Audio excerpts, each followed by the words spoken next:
에스라 2장에는 포로에서 돌아온 자들, 그 백성들과 특히 제사장 레위인들을 중심으로 해서 기록을 하고 있습니다. 이들이 어떤 숫자가 돌아왔고 각 자손별로 기록이 되어 있고요. 때로는 제사장의 그 도대체 족보를 찾을 수 없는 위에 조상의 명단에 속하 있지 않은 그런 사람들도 들어 있었더라. 그런 내용과 마지막 부분에는 그들이 이제 앞으로 모든 일들을 위해서 하나님께 드린 그런 예물의 모든 총계들을 기록을 하고 있습니다. 우리가 이제 1장에 보면서 바사왕 고레스가 그 원년에 너희 유다 땅으로 돌아갈 사람 다 돌아가도 좋다라는 그 이야기는 명령이 아니고 사실은 허락입니다. 허락이라는 것은 가도 좋다.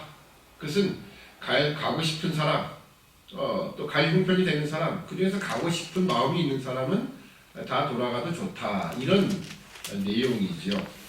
가도 좋다는 말에는 사실은 여러 가지 뉘앙스가 있습니다. 그건 뭐냐면 내가 가고 싶은 마음이 크지 않으면 전혀 안 가도 상관이 없다라는 거죠. 명령이라면 야, 너 유다 자손들은 이 땅에서 다 나가. 과거에 애굽에서 나올 때가 그랬죠. 유다 백성들, 이스라엘 백성들, 야, 니들 빨리빨리 다 챙겨갖고 너희들 나가. 이것이 이집트에서 나올 때 그런 모습이었습니다.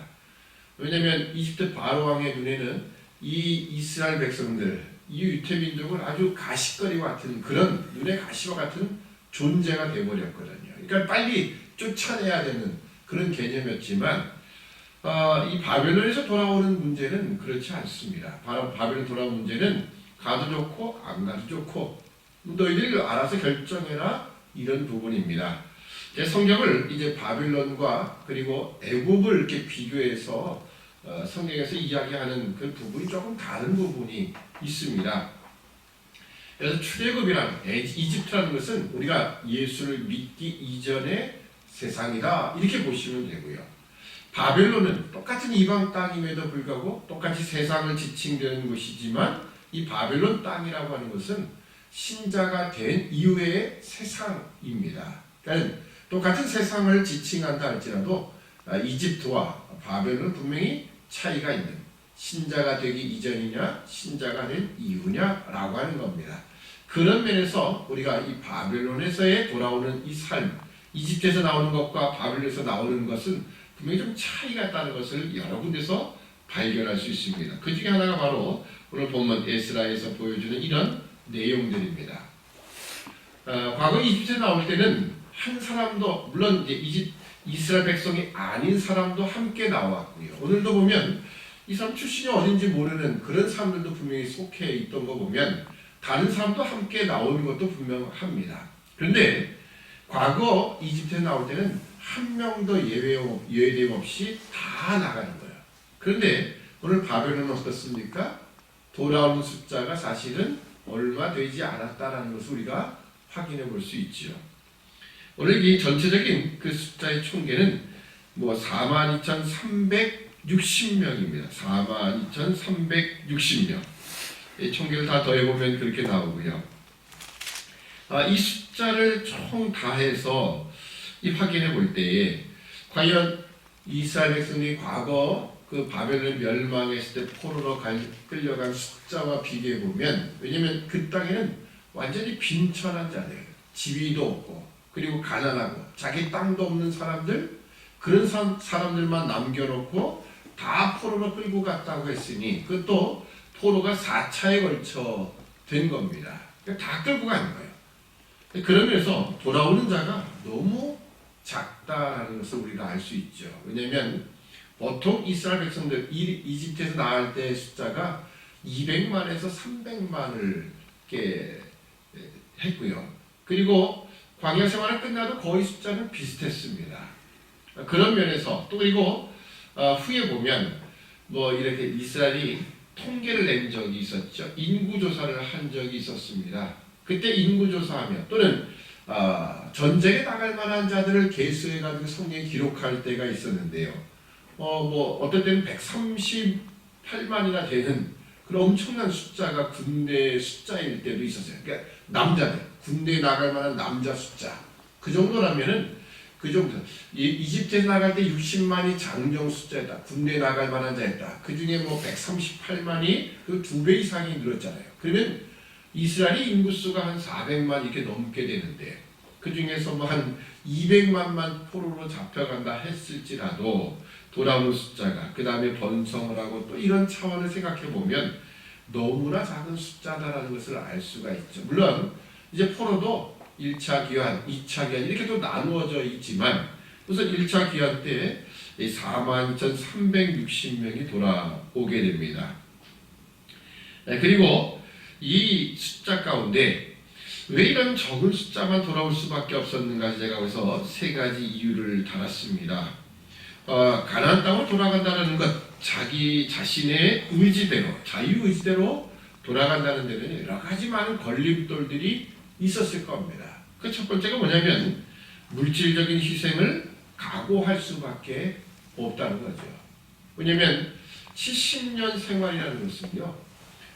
물론 이제 보면 70년 넘게 살아가지고 어렸을 때 포로로 끌려갔다가 노인이 되어서 돌아온 사람도 분명히 있을 겁니다. 그들이 후에 예루살렘 성전이 다시 재건된 모습을 보고 과거의 솔로몬 성전의 그 영광스러운 모습을 보았던 자들은 막 울었다고 했어요. 야, 이렇게 초라하게 하나님의 성전이 지어지다니 그 울었다 이런 이야기 보면 그러니까 70년을 마치고 돌아온 그러니까 어렸을 때 또 젊었을 때 사로잡혀갔다가 돌아온 그 노인이 돼서 돌아온 사람들도 있었지만 사실 그게 쉽지는 않습니다. 왜냐하면 70년 기간이면 적어도 이 포로 생활 속에서 그 땅에서의 기반이 잡히는 그런 숫자, 연대입니다. 보통 세대가 지나갈 만한 그런 기간이죠.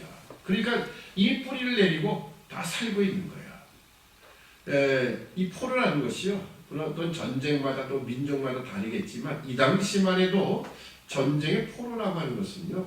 단순히 이 땅, 우리가 땅이 좀 거대한데 농사 지을 사람이 없어요. 왕의 입장에서는 사람이 많아야 돼요. 그래야 그들이 농사를 짓고 세금을 내고 그러면 나라 재정이 든든해지는 거죠.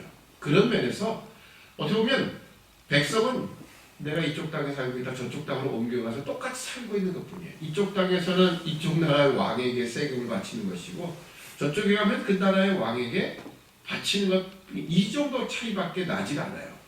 그러니까 얼마든지 자신의 재산을 가지고 얼마든지 그 땅에 정착해 살고 있을 만한 충분한 기간이었다라는 거죠. 그래도 과거 일제강점기 시대 36년 처음부터 사로잡혀간 사람이 어디 있겠습니까? 그렇지 않았고요.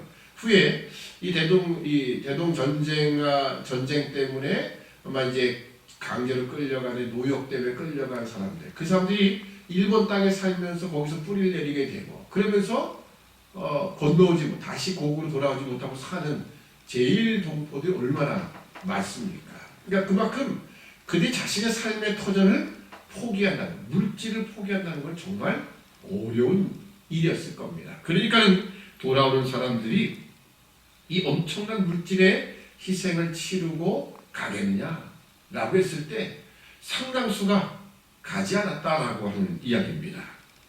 둘째로 때로는 가족과 이별도 각오를 해야 하는 것이죠. 보통 외국에 이민 나간 사람들이 고국 땅으로 돌아오고 싶어도 돌아오지 못하는, 나중에 향수병이 들어서도 돌아오고 싶어도 돌아오지 못하는 그런 경우가 많이 발생하죠. 왜요? 그 이유를 보면 자기 자식들 때문에 그래요. 자식들이 이미 거기서 삶의 터전을 다 마련하고 거기서 결혼하고 거기서 생활의 기반을 갖고 있는데 걔들을 또 버리고 오기도 어렵다라는 거죠. 그러니까 그 정도 되면 야, 너희들 여기서 이 땅에 살아. 나는 그래도 고국 땅에 가야 돼. 라고 해서 가는 사람은 정말 엄청난 각오를 가지고 가야만 하는 거지요. 또 반대로 부모들이 가고 싶어도 이제 더 이상 나이가 많아서 내가 가고 싶어도 나는 내 육신이 가다가 죽을 수도 있고 뭐 이런 것 때문에 못 가는 사람이 있고 또 자식들 잘 훈련시켜서 야 너희는 반드시 고국 땅으로 돌아가서 다시 성전을 짓고 과거 이스라엘의 영광됨을 회복해야 된다. 그것 때문에 가는 사람도 있겠죠. 그렇다면 결국은 가족 간의 이별도 각오해야만 했던 것이죠.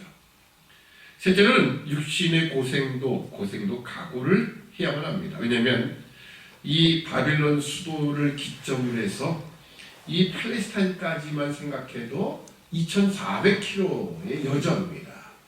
그 당시 2,400km를 가야 된다는 건요, 이게 어마어마한 거리입니다.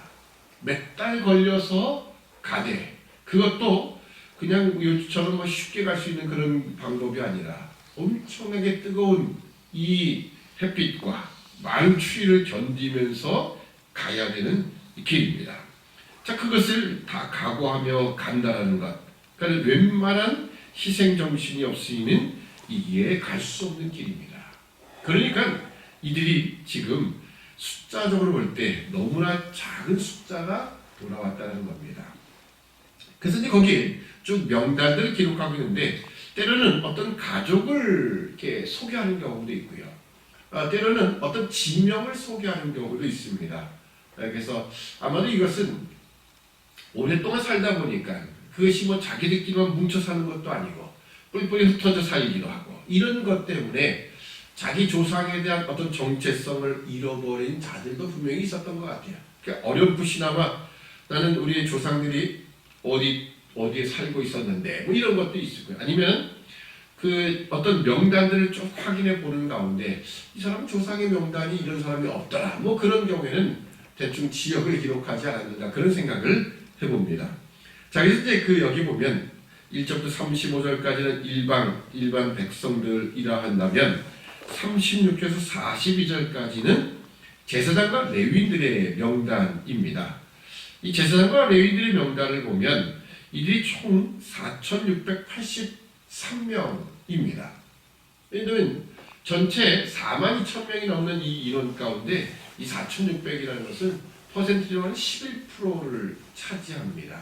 우리가 이미 역대기를 보면서 앞장에는 수많은 족보들 가운데 제사장과 레위인들을 상당히 길게 기록했던 것을 우리가 볼 수 있죠. 여기서도 보면 제사장들의 그 숫자라든지 이 모든 것들이 보면 전체 명단 안에서도 사실은 많은 수를 차지하고 있다는 것을 우리가 알 수가 있습니다.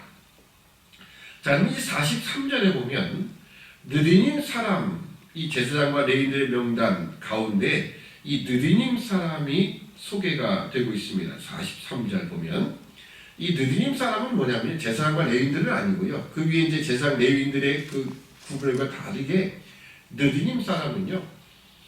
이런 느디님이라는 말이 원래 이런 뜻을 가지고 있습니다. 주어진 자들이다, 이런 의미를 가지고 있습니다. 주어진 자들. 도대체 뭐가 주어졌을까? 그러니까 어떤 누구의 수하에 붙여진 자다, 이렇게 생각하시면 됩니다. 그래서 이들은 바로 성전에서 수종드는 자들이었습니다. 성전에서 수종드는 자들. 누구였겠습니까? 원래 성전 수종드는 사람은 어떻게 선택을 했냐면요. 과거 이스라엘이 그 땅을 점령하면서 나무 패며 물게, 전쟁 포로죠. 그 가나안 땅 안에서도 항복을 해가지고 나는 당신들 밑에서 살겠습니다, 노예처럼 살겠습니다 라고 했던 사람들, 그런 사람들이 바로 이 성전에서 나무 패며 물을 깃는 사람으로 쓰여졌습니다. 바로 그 후손들, 바로 주어진 자들, 그들이 바로 느디님 사람입니다. 여러분 이런 생각을 해보시면 돼요. 과거 우리가 일제강점기를 지나고 해방 그 시점만 해도 사실 그 이전에 우리가 신분제도가 있었지 않습니까? 양반이나 일반 백성이나 그리고 종들이 있었지 않습니까? 그래서 그 당시만 해도 그 해방 초기만 해도 종의 신분을 가지자면 종이라고들 자기를 생각을 했어요. 그러다가 많은 변화가 생겼죠. 일반 백성이 다, 대한민국 사람은 다 누구나 똑같은 수준으로 다 취급을 되는 시대가 되니까 혼돈이 오게 되지요. 그때를 보면은 그런 사람이 있었습니다. 야, 내가 과거에 우리 조상이, 우리 아버지가 종이었대. 누구 집안의 종이었대. 근데 내가 이번에 뒤집어 엎어야지.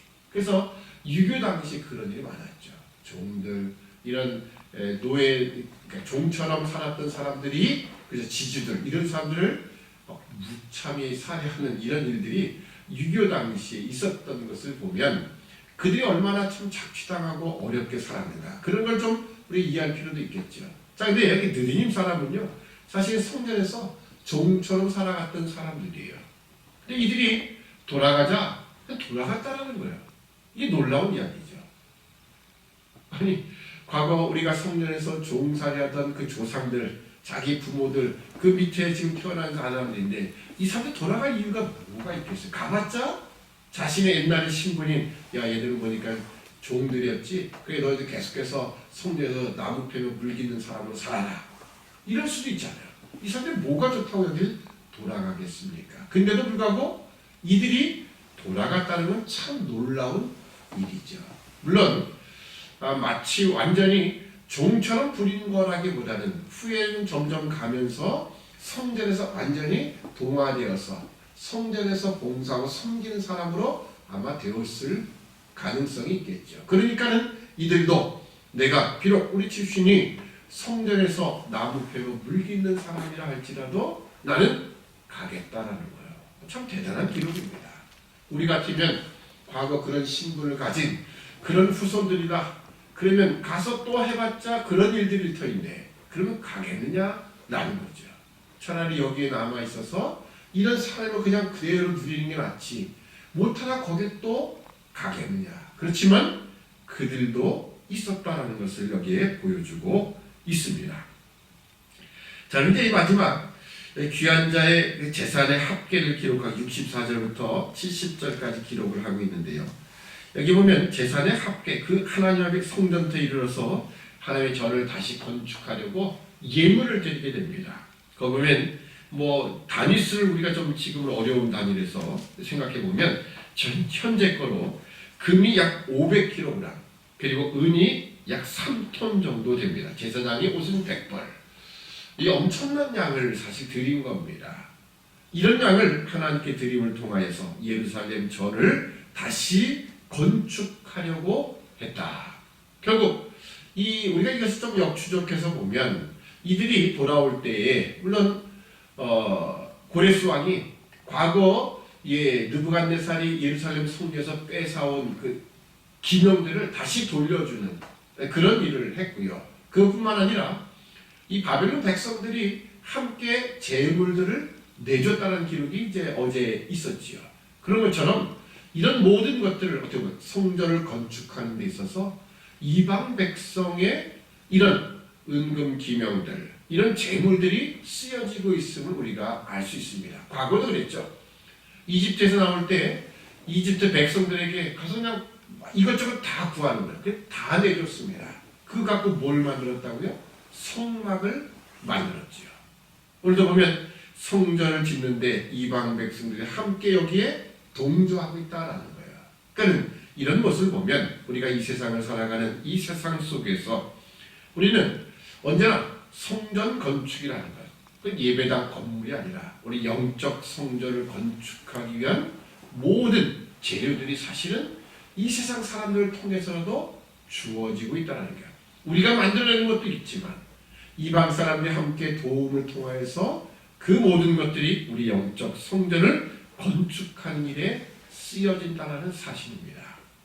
그래서 우리는 오늘 제목을 여호와 이레라 했습니다. 우리 여호와 이레면 당연히 아브라함을 떠올리겠죠. 이삭을 번제로 드리려고 해서 하나님이 순양을 하나 준비해 오셔서 그 양을 바로 제물로 드리게끔, 그게 여호와 이레다, 여호와의 산에서 준비된다 라고 했던 것처럼 하나님은요 우리가 영적 성전을 건축함에 있어서 이 세상의 그 모든 것들로 다 이용하셔서 우리가 이건 성전, 영적 성전을 건축하게 하신다. 바로 여호와 이레의 하나님이신 것을 다시 한번 고백할 수 있는 우리 모두가 되어야 할 것입니다. 기도하겠습니다. 사랑의 아버지 하나님, 은혜와 사랑을 참으로 감사합니다. 오늘 여호와 이레의 하나님, 단순히 아브라함이 이삭을 드릴 때뿐만 아니라 오늘 우리가 이 세상을 살아가면서 영적인 성전을 건축해야 될 터인데 이 영적 성전 건축에 하나님 우리 자신뿐만 아니라 또 신자들과의 관계뿐만 아니라 이 세상 모든 사람들까지도 하나님이 다 이용하시고 준비하셔서 오늘 우리 믿음의 백성들로 하여금 영적 성전을 건축해 나가는 일에 바로 이용하신다는 것을 다시 한번 기억하게 하시고 여호와 이레 하나님을 우리가 믿고 고백할 때마다 다시 한번 우리 영적 성전의 건축의 목표를 가지고 하나님이 주시는 모든 기회와 모든 일들을 잘 선용함을 통하여 우리가 날마다 거룩함으로 하나님의 성전을 지어나가는 우리 모두가 되도록 도와주옵소서. 감사하오며 예수님의 이름으로 기도드리옵나이다. 아멘.